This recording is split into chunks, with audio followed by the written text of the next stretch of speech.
Retro. And welcome everybody to another episode of the Animanicast. With this spell, Pinky, the entire planet will be forced to acknowledge me as their ruler. Egad, brain, that's brilliant! And I, Minstrel Mouse Pinky, shall chronicle your deeds in song.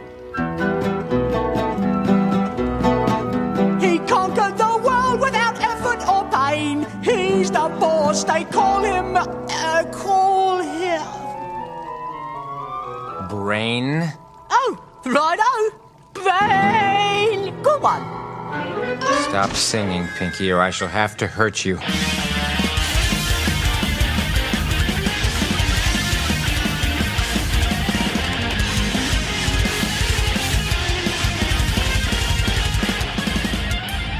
And welcome everybody once again to another episode of the Animanicast. This, of course, is the podcast that is dedicated to the animated television series Animaniacs, as well as other shows within the Rugerverse, such as Pinky and the Brain, Tiny Toon Adventures, and Freakazoid.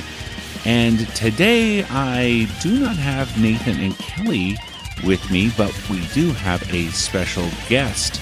That's right, you may know him as the writer of some of your favorite episodes of Animaniacs, and of course, Freakazoid and Pinky and the Brain.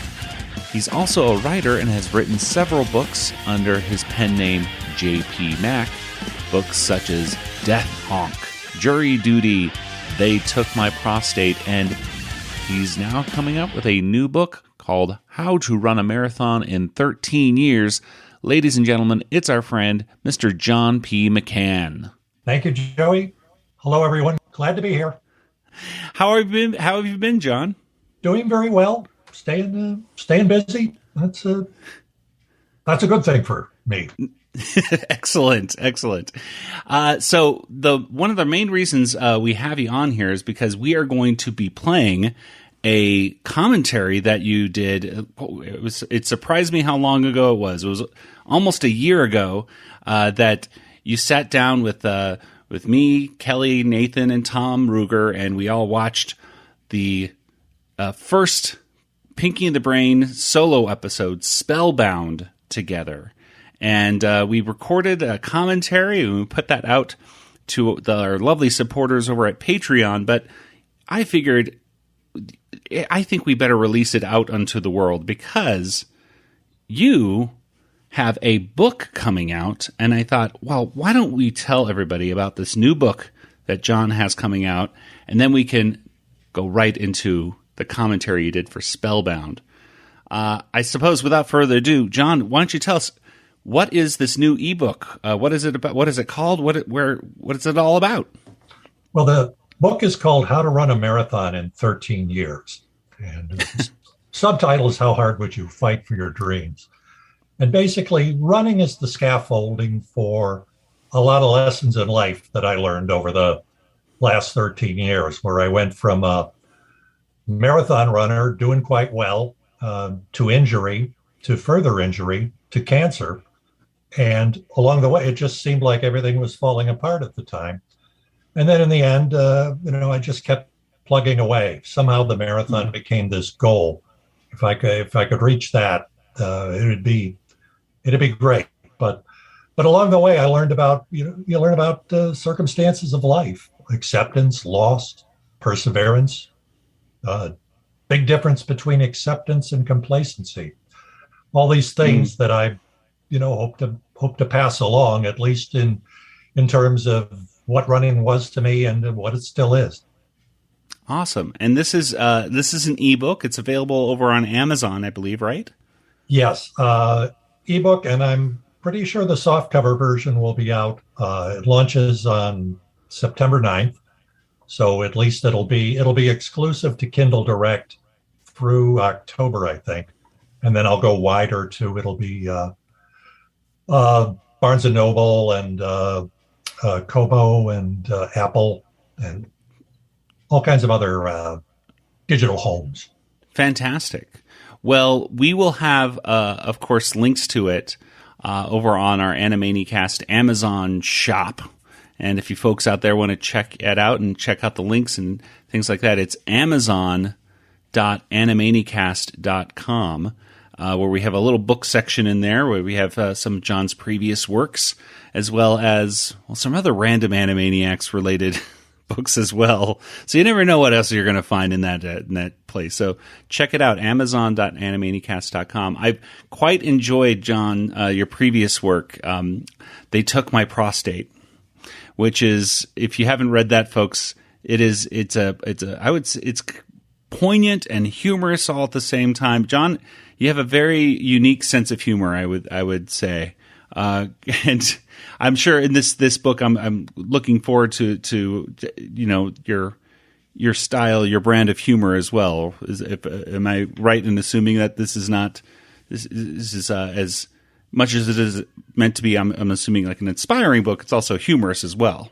Oh yeah, well, I try and look for the funny parts of things. I mean, the prostate book was, when every day is a potty emergency, then you got to find something funny to say about it. And the same way with this one, at least in terms of the running and then the other, circumstances that happened. I try and look for the bright side, and that's what keeps you going. Yes, you can accept it, or you can just sit there and say no, and acceptance is reality. And once you're dealing with reality, then you got a shot. Well, John, I gotta ask. We're going to be getting into Spellbound here in just a few moments. This, of course, was Pinky the Brain's first solo short. And at the risk of sounding repetitive, because it's been a year since we talked about this episode, and I don't know what this previous recording is going to mention, what can you tell us about your recollections of Spellbound, about how this first came about, and your memories of working on this episode? Yeah, it was right in the middle of the big push for the first season of Animaniacs. Everybody was swamped. And it was originally going to be a short. So I believe I wrote a short and then turned it in. And then Tom said, no, this could probably be a half hour. So, wow, okay. So had to find a story that would carry them along. I'm a big Lord of the Rings fan. I always enjoyed the books, and well, why not give them a quest? And that seemed to be a good way. And then run them through a sort of quasi-medieval world and all the various fairy tale horrors that you see there. Well, this episode has some of the best cameos of all of Animaniacs. I think what it does is it really captures the essence of so many different characters. At this point in the writing process, was it difficult getting the voice, I suppose, of those characters nailed down, or were you kind of jumping back and forth between? Because I remember there's Slappy in this, there's the Goodfeathers, and a bunch of other ones as well, all making appearances. Did you pretty much have those down, or was that still a challenge since you were still in the first season of the show? Well, I'd known Sherry Stoner for years, so Slappy was pretty easy. He'd done a character like that I think in the Groundlings. And then some of the others, it's a little easier if you just have to do a line or two. Right. If you had to do an extended passage, it might be a little more difficult to hold them that long. But that short, I could, do the best I could. I also remember Tom wanted to use more of the like Witch Hazel from classic Warner Brothers. He used right. I think he used one or two other characters just because we already had models for them, and they wouldn't have to design something new. I always wanted them to design something new, but he had to watch the budget a little bit. So anyway, it worked out. It worked out fine. There was plenty to choose from, and they worked great. And I guess and one more thing I had to I think before we get into today's episode, I think because there's some gags in the background when it comes to network executives and stuff on the jars of stuff. I think our audience would be interested. I know we talked briefly about this in our initial setup, but there's quite a bit of drama going on in Warner Brothers these days. And I was wondering what your impressions were. Can you relate to these fellow writers and people working in animation who seem to be being put through the ringer over at Warner Brothers? Yeah, it's not pleasant when that happens because it's completely out of your power.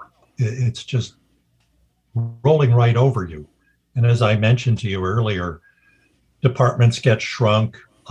Decisions are made financially that make the corporation look more appealing for a takeover. Once that takeover happens, then they always say nothing's going to change. We love everything you're doing. They're trying to calm the cattle before they made into hamburger. But yeah, they like I remember.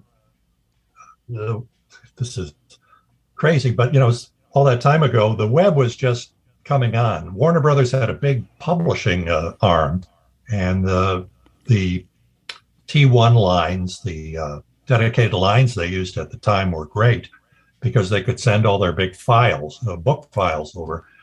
AOL came in and said, no, you got to use AOL now, which was absolutely worthless for something like publishing. Yeah. I mean, it's great for annoying other teenagers. It was a business. So they had to allow, I think they ended up allowing, publishing to keep using the old one. But there were things like that. I mean, it's just an unpleasant fit. Warner Brothers at that time, though, the Gene McCurdy era was coming to a close. In other words, Kids WB had already taken over and were calling the shots. They greenlit all the shows. So the golden era of Gene McCurdy was gone by then. The question was what would survive and what would be approved. And there was so much uncertainty at the time. But if you have a show, if you're in the middle of a show and new management comes in, they call the shots. So you have to be able to take a punch and jump back up and see what else you can do. If you were to predict what will happen with Warner Brothers and in the next few weeks, months, years, what is your gut telling you? I think it'll end up like Universal, is where they'll be sold again to somebody else. I mean, how many owners has Universal had in the last 20 or 30 years? You can't even keep count of them, because there's always some assets there. There's something that people will think they can do differently. So I mean, they'll try and change it, but again, it'll all come down to a bottom line. If they aren't making money, if they are not keeping the stock shareholders happy, then away it'll go, and someone else will come in and give it a go. Well, there we go. Well, I think we'll get to the episode. We'll just go off to our previously recorded on the Animanicast in just a few moments. But once again, John's book. John, let's tell us the title one more time. How to Run a Marathon in 13 Years. Wonderful title. It is available on Amazon. You can find the direct link to that if you go over to amazon.animanicast.com. And John, thank you so much for coming on once again. Oh, thanks, Joey. It's been a pleasure. All righty. Hey, Dad, this is Pinky, and you're listening to Animanicast. You know why? Because you're going to take over the world. Narf. We're here doing another Animaniacs creator commentary with Tom Ruger, and Tom's here. Hey, Tom. Hey, hi. Hello. And Nathan's here as well. Hey, hi, hello. And joining us once again is our special guest, John P. McCann. Hello, John. Hello to you. Wow. It's Sean Connery, or might have been a Walter Cronkite. Oh, that's it. Perhaps. No, it's like choose your own adventure. You pick. Exactly. You be the judge at home, folks. No, but today we're doing the first complete half hour dedicated to Pinky and the Brain. and that, of course, is Spellbound. And this was directed by Rusty Mills and Dave Marshall, and it was written by John P. McCann. So I'm really excited to go over this with John, because I think this is, number one, already, when he asks people some of their favorite episodes of Pinky the Brain, and especially even Animaniacs, this one comes up quite a bit. But it also may have, helped. It's the legend is that this helped create the spinoff. So we'll get more into that later, I'm sure. But Nathan, how do we make sure that everyone is synced up at home with us? All right, so putting your DVD or whatever. You start your episode of Animaniacs about 3 or 4 seconds into the episode. You're going to pause that episode. This will be after Bugs Bunny fades to black. And then Joey here is going to tell you to unpause it. He'll give you a countdown or something. Let's see. Yeah. Here, let's do that then. So everyone's there, and now we're going to unpause it. And 1, 2, 3, and go. Well, there we go. This is like Pink Floyd when you try and sync up Pink Floyd to Wizard of Oz. It kind of works at some points. That's the point. So, right, you start when the lion roars, and then it takes you about up to where the cowardly lion dives out of the wizard's castle the first time. Wow. That at least nothing that complicated yet. But which song should we be syncing this up to? That's the question. Right. Yeah. Now, I think when we originally started this, it was not going to be a half hour. It was just going to be that episode, and then for whatever reason, I think we might have needed the material, but Tom said, make it a half hour. So, please. Yes.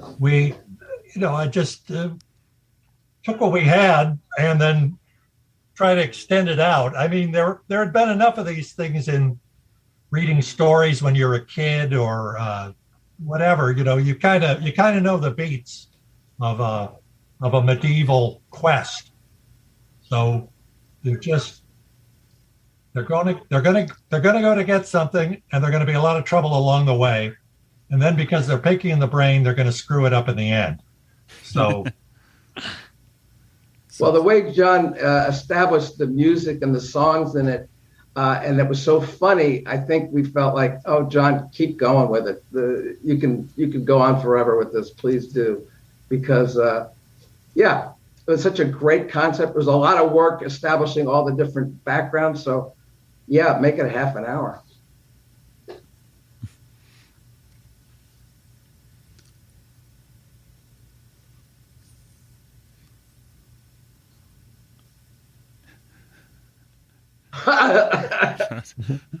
That's John McCann. I am fat with magic. Sonny Tufts. Yeah. Beautiful. I finally saw a movie with Sonny Tufts in it a few weeks ago. Yep. It wasn't a great movie. Quentin McHale, John. Boy, that's going deep. So that is deep. That's a deep dive. McHale's Navy's lead actor. Yeah, lead performer. Ernest Borgnine. Yeah.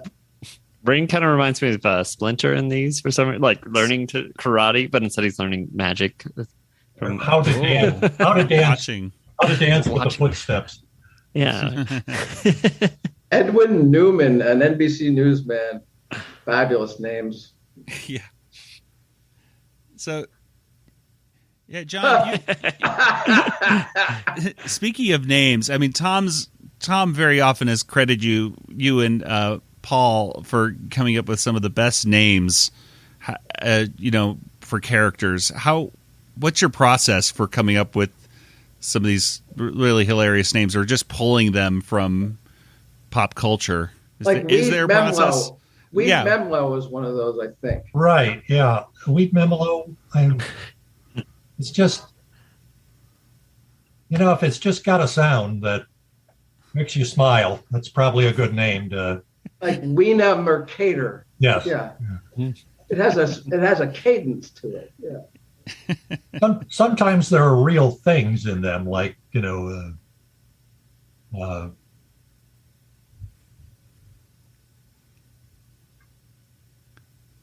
that's.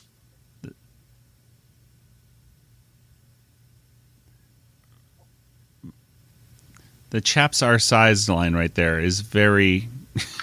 That's one of the best ones. Are you pondering on pondering?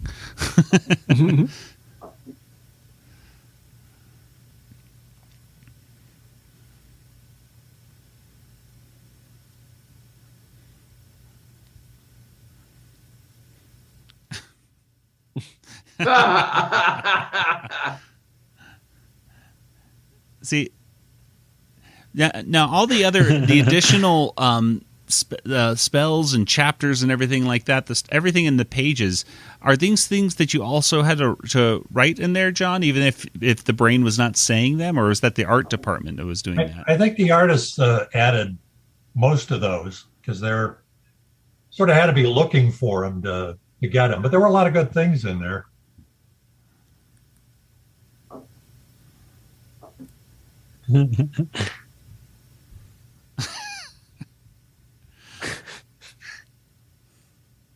I think the song he's using is Green Sleeves, basically, Yes. which of course was delightfully public domain. So, Nice and we could cheap. just use it. Ishtar box office receipts. That's one of the jars there. And quite honestly, John does provide almost all those items in his scripts. It's because he's a detail man.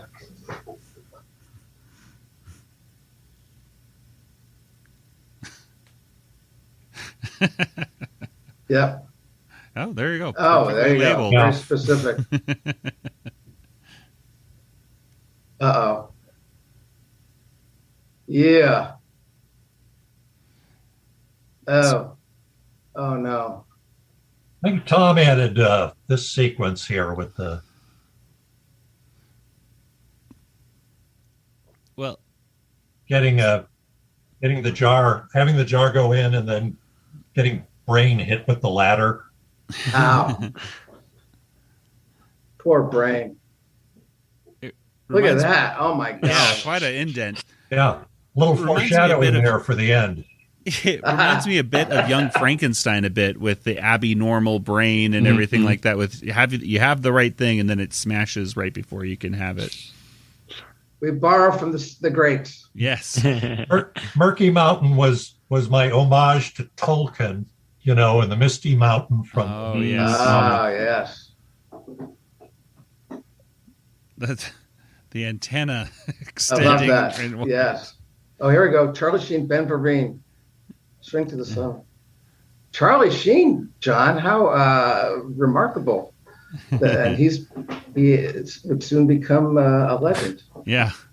In spite of everything, he's still around. Right, he came. He survived Platoon and his addictions, and then got a wonderful show. And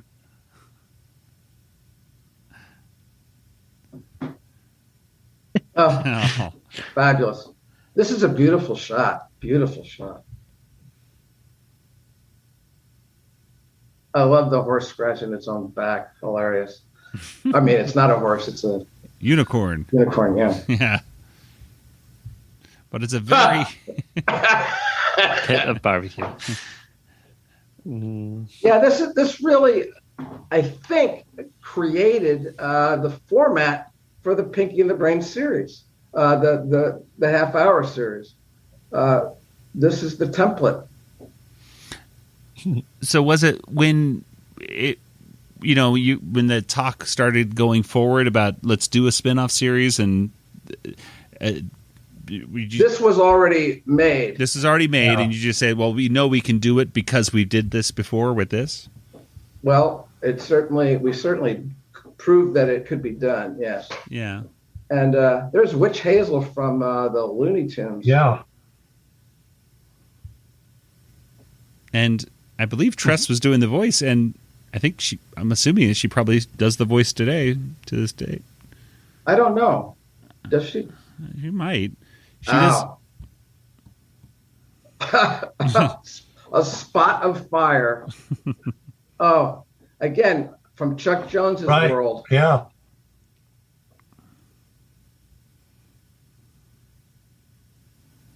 That's Tressie. Mm-hmm. Their eyes look so weird. Yeah. Yeah, they had weird eyes. I think they were more like blue in the original, like the Chuck Jones version. Yeah, this is they're more purple in this one.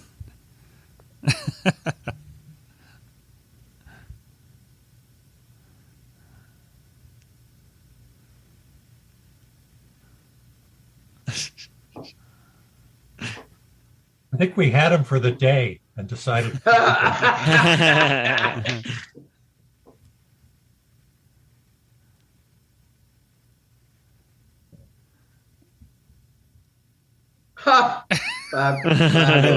It's really great too, because just having the simple word there not being completed, the kids are just having fun with these because they know. Yeah, I mean, they know the word that it's supposed to go. So I love the music behind that. Ooh, that's a nasty troll.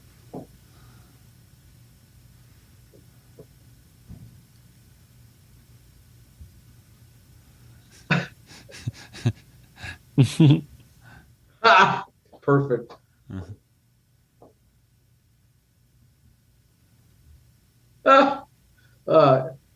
Beautiful.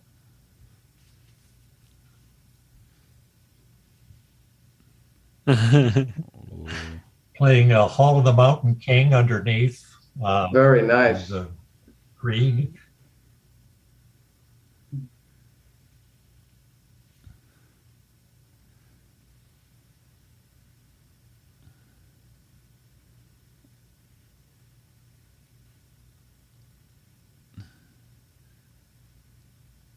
There we go.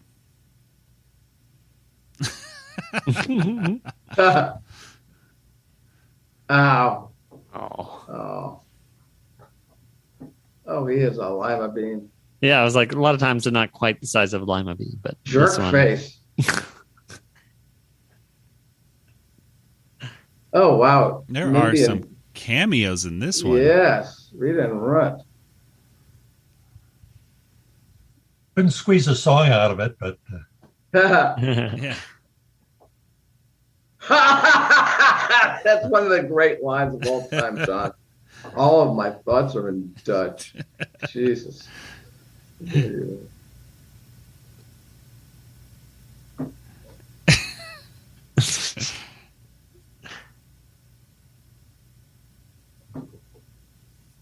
It's really that's great time to remind our audience what we're doing, John. Another cameo. oh yeah. Right, here we are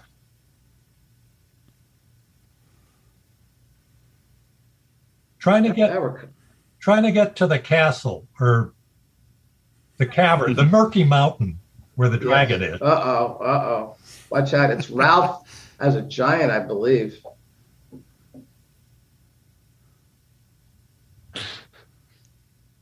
This is why Pinky's the genius. He just moves out of the way. Yeah.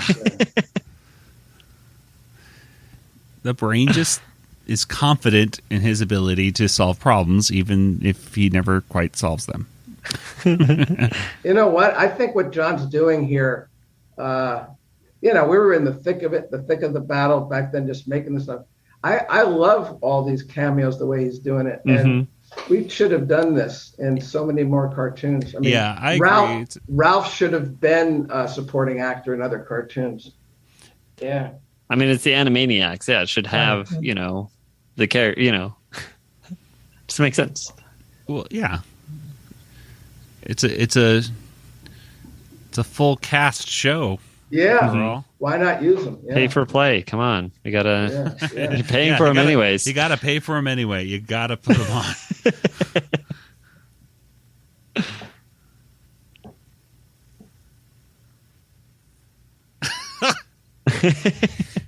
I believe this is a Cuckoo's Nest, James Wan, and it's beautifully animated.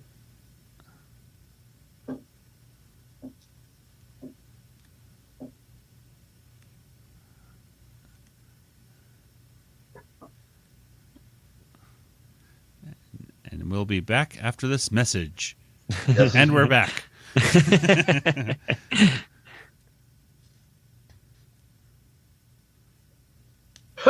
What was he? Hilarious.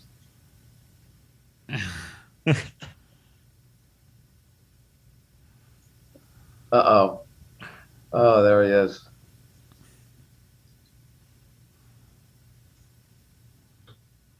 Beautiful dreamer. Yeah. Wonderful.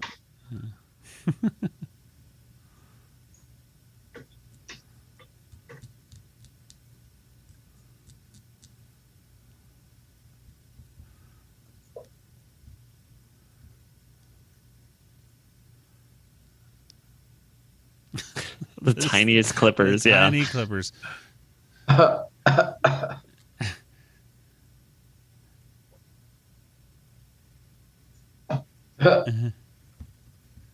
Beautiful background. Mm-hmm. Great. Sorry to forget this bit of sawing through the nail with the two.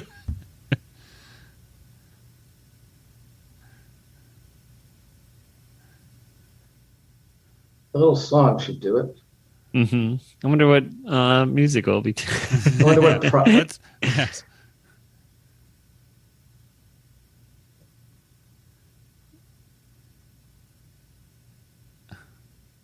Ha! Oh, great. Oh. Ow. Run.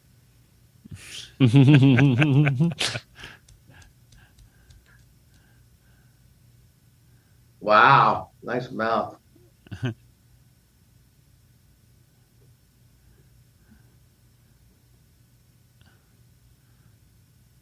Beautiful. Yeah. Uh-oh.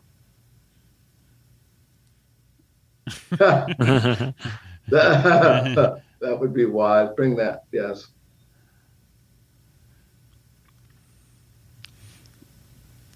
But yeah, this is definitely going to it's the hero's Mountain journey. Dew, yeah.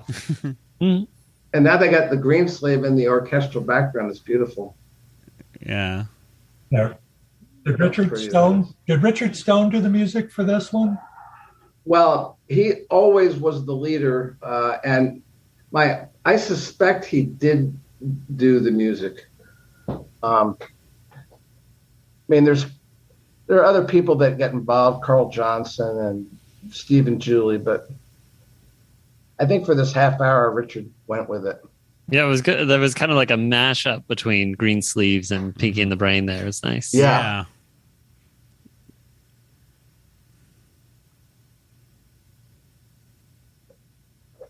Are you an aficionado of this sort of story, John?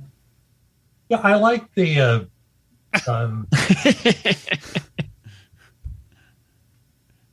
I like the old fairy tales because they were so awful. I mean, bad things happened to people, and it stayed that way. It was no Harry Potter where it, you eat some chocolate and you're fine. But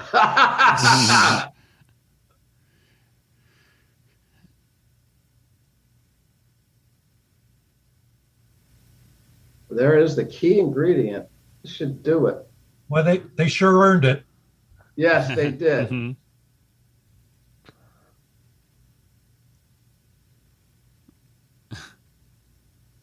Yes, get it right.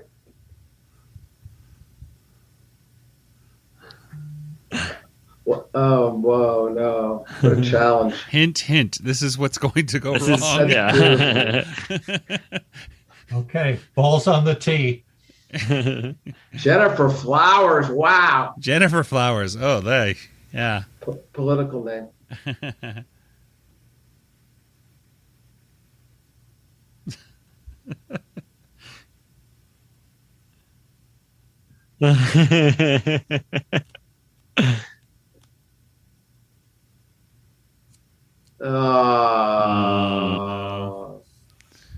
Well, yeah, this is poetic justice. It's exactly the way it goes for Pinky and the Brain. Pinky doing something so annoying and stupid that it undermines Brain's plan. Brain couldn't just let him figure it out himself. The big cheese.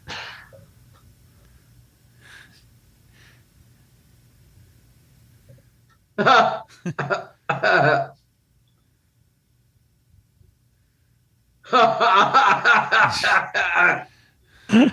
love that.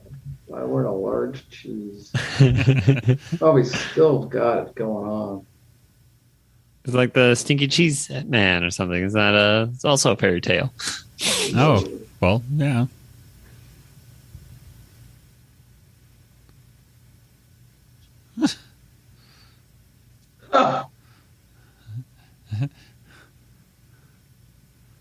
Let's see.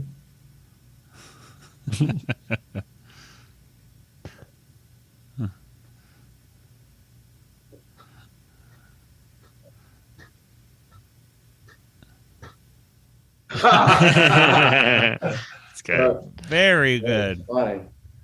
That was great, John. Excellent. What a Yay. Yay, John. Thank you. awesome Yeah. half hour. Yeah, that was a lot of fun to do. I loved the Lord of the Rings when I was a kid. So I always, had that sort of medieval sort of world in mind. Nice. Well, I do think we should get John back on future episodes where he was deeply involved. Yeah, Would that- absolutely. Would that be okay, John? No, I'd love it. This has been great. Awesome. Yay. Yeah, we'd love to revisit some of these, other ones as well, like in the future. So we'll have to, Yes, let's. schedule it. So, all right. This podcast is not endorsed by Warner Brothers or Amblin Entertainment and is intended for entertainment and information purposes only. Animaniacs, Tiny Toon Adventures, Freakazoid, the Warner Brothers logo, all names, pictures, and sounds are registered trademarks and/or copyrights of their respective trademark and copyright holders. All original content of this podcast is the intellectual property of the Animanicast unless otherwise indicated.